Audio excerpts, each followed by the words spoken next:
शुरू से ही धारणा रही है कि कोई अच्छा कॉलेज इसलिए अच्छा नहीं होता कि वहां टीचर्स अच्छे हैं, वो इसलिए अच्छा होता है क्योंकि वहां बच्चे अच्छे होते हैं। और ये बात एजुकेशन में स्थापित सिद्धांतों में से एक है। संस्थानों का चुनाव कैसे करें? जो बहुत बड़े हैं, फेमस हैं, वो उनके बजट में नहीं है, और जो उनके बजट में है, अफोर्डेबल है, तो एक धारणा बनी हुई है कि ये वो उस लेवल का इन डेप्थ नॉलेज या वो माहौल जो उन इंस्टीट्यूट्स में मिल सकता है वो नहीं मिल पाएगा। ऐसे में बीच का रास्ता क्या हो सकता है ऐसे विद्यार्थियों के लिए? प्रणाम सर, मेरा नाम ऋषभ है, मैं प्रयागराज से हूँ और मैं यूपीएससी की तैयारी कर रहा हूँ। तो अक्सर जब मेरे साथ जो एस्पिरेंट्स रहते हैं हम लोग डिबेट करते हैं और उसमें एक आम चर्चा निकलती है इंग्लिश मीडियम और हिंदी मीडियम की, और हिंदी मीडियम के साथ मैं रीजनल लैंग्वेजेस को भी इंक्लूड कर रहा हूँ। तो मेरा प्रश्न ये है आपसे कि ये जो यूपीएससी में रिजल्ट्स आ रहे हैं पिछले कुछ सालों से, उसमें हिंदी मीडियम और रीजनल लैंग्वेजेस की पार्टिसिपेशन और रिजल्ट आप कैसे देखते हो? अगर थोड़ा सा पीछे से शुरू करें बात को, तो 1979 तक यूपीएससी में हिंदी मीडियम था ही नहीं, ना हिंदी ना बाकी भाषाएं। जब जनता पार्टी की सरकार 1977 में बनी, जिसमें आज की बीजेपी भी शामिल थी, कुछ और पार्टियां शामिल थी, 4 पार्टियां शामिल थी, उस समय यह प्रस्ताव आया कि सिविल सेवाओं में भारतीय भाषाओं का प्रतिनिधित्व होना चाहिए। तो 1979 से ये प्रोसेस शुरू हुआ और हिंदी मीडियम आप कह सकते हैं वहां से शुरू हुआ।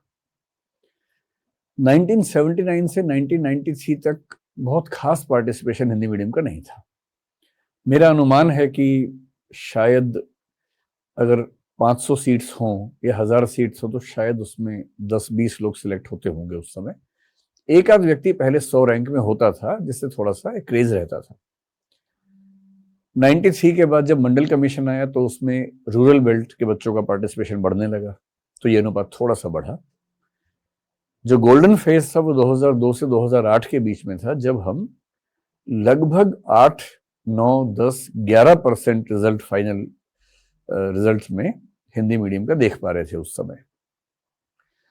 फिर प्रीलिम्स का पाठ्यक्रम चेंज हुआ 2011 में, जिसने काफी बड़ा नुकसान पहुंचाया।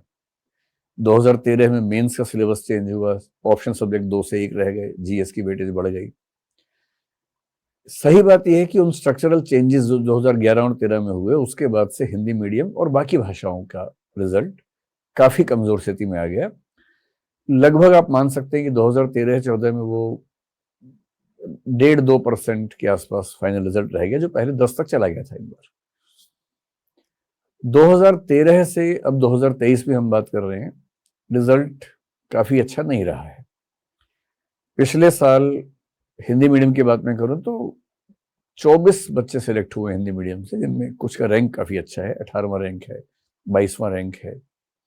कुल 24 बच्चे पिछली बार थे, जो कि मोटे तौर पर आप कह सकते हैं कि 3% के आसपास रिजल्ट है, 3, 3.25 के आसपास, लेकिन ये रिजल्ट तो कम ही है।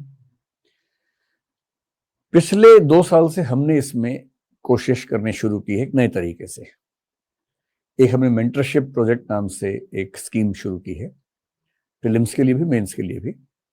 मेंस में पिछली बार पहली बार किया और हिंदी मीडियम से जितने बच्चे मेंस दे रहे थे उन सबको उसमें जोड़ने की कोशिश की।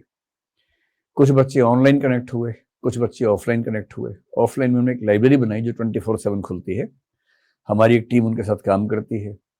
उनको रोज आंसर राइटिंग का अभ्यास करवाना, पूरे पेपर लिखवाना, चेक करना, सुझाव देना, ठीक करना, ये प्रोसेस हम करते हैं। पिछले साल जब यूपीएससी का मेंस का रिजल्ट आया तो उसमें लगभग 19% रिजल्ट था। 19% का मतलब यूपीएससी मेंस 10,000 लोगों ने दिया तो उसमें 1900 बच्चे मेंस से पास हुए। हमारे मेंटरशिप प्रोजेक्ट में करीब 65 बच्चे वहां बैठते थे, उनमें से 51 का सिलेक्शन हुआ, जो कि 80% के आसपास था। तो ये हमारे लिए बड़ी उपलब्धि थी और हमें इससे ये कॉन्फिडेंस आया कि हिंदी मीडियम के बच्चे भी अगर थोड़ी सी रिगरस प्रैक्टिस का मौका मिले, गाइडेंस मिले, तो अच्छा कर सकते हैं।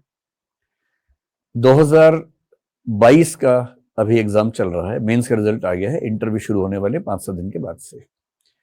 हिंदी मीडियम के बच्चे शायद 7 फरवरी के आसपास से उनके इंटरव्यू शुरू होने वाले हैं। मैं आपको बता देता हूं, हालांकि अब तक मैंने किसी को बताया नहीं है, इस बार हमारी लाइब्रेरी में करीब 120 बच्चे हिंदी मीडियम के मेंस मेंटरशिप में थे और उन 120 में से 110 बच्चे इंटरव्यू दे रहे हैं। और इसके अलावा अगर मैं पूरा बताऊं तो मेंटरशिप से कुल 133 और बाकी को जोड़ लें तो 154 बच्चे हमारे टच में हैं जो इंटरव्यू दे रहे हैं। और मेरा अनुमान है कि इस साल हिंदी माध्यम का रिजल्ट लगभग 15 साल के बाद एक अच्छा रिजल्ट आने वाला है।